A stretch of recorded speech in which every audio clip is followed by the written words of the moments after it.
नमस्कार. आयुष्यात अनेकदा असं होतं नाही का, की कोणीतरी आपल्यावर प्रचंड रागवतं आणि त्या क्षणी काय करावं हेच कळत नाही. पण तो राग स्वीकारायचा की नाही हे पूर्णपणे आपल्यावर अवलंबून असतं. चला, आज याचबद्दल एक छोटीशी पण खूप महत्वाची गोष्ट ऐकूया. पण आधी एक प्रश्न. जरा विचार करा. जेव्हा कोणी आपल्यावर संताप व्यक्त करतं, तेव्हा तो राग नेमका कोणाचा असतो? त्यांचा? की आपण तो स्वीकारल्यामुळे आपलाही होतो? या प्रश्नाचं उत्तरच ह्या संपूर्ण कथेच्या केंद्रस्थानी आहे. तर भाग पहिला, शांततेचा भंग. गोष्टीची सुरुवात होते एका अगदी शांत प्रसन्न दिवशी. कल्पना करा, एक मोठं वडाचं झाड आहे आणि त्याच्या छायेत गौतम बुद्ध अगदी शांतपणे ध्यानात मग्न आहेत. त्यांच्या चेहऱ्यावर एक विलक्षण तेज आहे आणि आजूबाजूला पक्ष्यांचं किलबिलाट सुरू आहे. सगळं कसं शांत. पण ही शांतता जास्त वेळ टिकणार नव्हती. आणि मग येतो भाग दुसरा, अपमानाचा वर्षाव. त्या शांत वातावरणात एका व्यक्तीचं आगमन होतं आणि त्याच्या येण्याने सगळं काही बदलून जातं. हा माणूस रागाने अक्षरशः लालबुंद झालेला असतो. तो काहीही विचार न करता थेट बुद्धांवर ओरडायला लागतो, अपमानास्पद शब्दांचा वर्षाव करतो.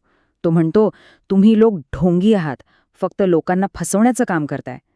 त्याच्या प्रत्येक शब्दात इतका द्वेष आणि तिरस्कार भरलेला असतो. आणि इथेच खरी गंमत आहे. इतका अपमान होत असताना, इतके वाईट शब्द ऐकावे लागत असतानाही बुद्धांच्या चेहऱ्यावर रागाचा लवलेशही नाही. ते फक्त शांत बसून त्या माणसाकडे एका प्रेमळ नजरेने पाहत आहेत. आणि त्यांची हीच शांतता त्या माणसाला आणखीनच चिडवते.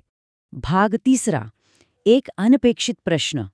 अखेर तो माणूस ओरडून ओरडून थकतो आणि सगळीकडे शांतता पसरते.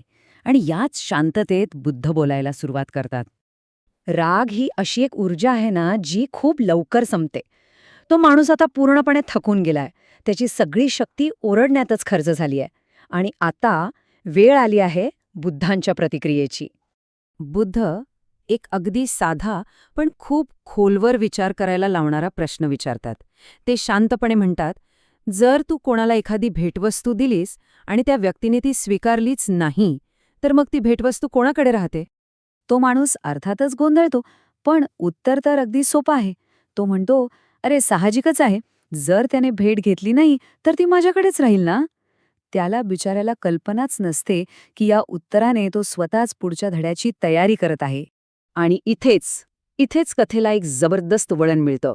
भाग चौथा, न स्वीकारलेली भेटवस्तू. बुद्ध त्या रागाची तुलना एका अशा भेटवस्तूशी करणार आहेत, जी आपलं आयुष्य बदलू शकते. तर ही न स्वीकारलेली भेटवस्तू ही संकल्पना नेमकी आहे तरी काय?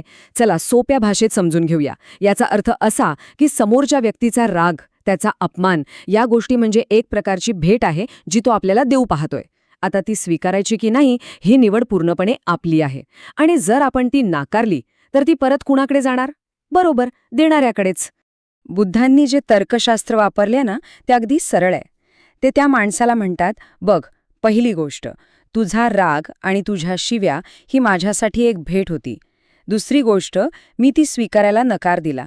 आणि म्हणूनच तिसरी आणि सगळ्यात महत्वाची गोष्ट, ती भेट तुझ्याकडेच राहिली. बघा, किती सोपं आणि किती प्रभावी. आता येतो कथेचा शेवटचा आणि सर्वात महत्वाचा भाग. भाग 5, क्रोधाचे खरे मालक. ह्या भागात बुद्ध त्या माणसाला आणि आपल्यालाही एक खूप मोठा धडा शिकवतात. आणि मग बुद्ध तो शेवटचा, निर्णायक प्रश्न विचारतात, जो थेट काळजाला भिडतो. ते म्हणतात, तू जी रागाची भेट दिलीस, ती मी घेतलीच नाही, ती तुझ्याच जवळ राहिली. मग आता तूच सांग, त्या शिव्यांनी, त्या अपमानाने कोणाला त्रास झाला? कोणाचं मन दुखावलं? माझं की तुझं? हा प्रश्न म्हणजे जणू काही आरसाच होता. त्या माणसाला त्याची चूक क्षणार्धात कळते. त्याला समजतं की त्याचा राग, त्याचा द्वेष याने तो फक्त स्वतःलाच आतून जाळत होता. बुद्धांवर तर त्याचा काहीच परिणाम झाला नाही. त्याला इतका पश्चात्ताप होतो की तो सरळ बुद्धांच्या पाया पडतो. तर ह्या संपूर्ण गोष्टीतून आपण काय शिकायचं?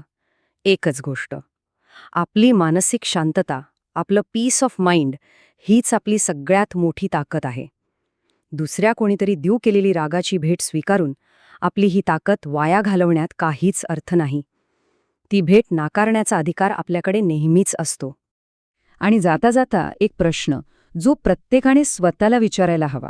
पुढच्या वेळी जेव्हा कोणी रागाची, अपमानाची किंवा द्वेषाची भेट देण्याचा प्रयत्न करेल तेव्हा ती स्वीकारायची की नम्रपणे नाकारून आपली शांतता जपायची? विचार नक्की करा.